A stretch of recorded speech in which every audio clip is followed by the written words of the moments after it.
Dad's Jail Escape Dance. Last Friday night, my family decided to spice up our usual board game routine. My sister had just read some bonding activity blog that suggested a silent game night, no talking, no writing, just pure miming. The idea was met with a mix of skepticism and excitement, but we figured, how hard could it be? We pulled out Monopoly, set the rules, and agreed, break the silence, and you lose a property. Things started off pretty tame. Passing go was a thumbs up, buying property was a dramatic wallet flip, and collecting rent involved the most aggressive pointing at colored cards I've ever seen. But then my dad landed on go to jail, and that's when the real show began. He stood up, hunched over, and started an elaborate series of gestures that looked less like a jail sentence and more like an interpretive dance about escaping to a beach resort.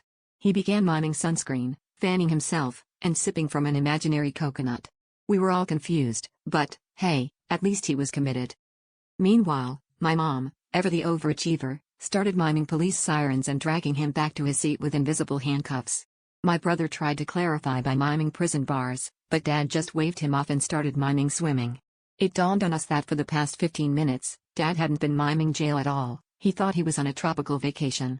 Apparently, he'd confused the go-to-jail card for a free trip to the Bahamas chance card, and was now fully invested in his imaginary getaway, complete with a limbo contest. By the time we figured it out, half the family was miming a conga line through the living room, the dog was barking at the chaos, and not a single property had changed hands in 20 minutes. We finally broke the silence, doubled over laughing, and agreed that maybe next time, we'd just play charades instead of Monopoly. Because if there's one thing my family learned that night, it's that when Dad goes to jail, he really takes a vacation from the rules.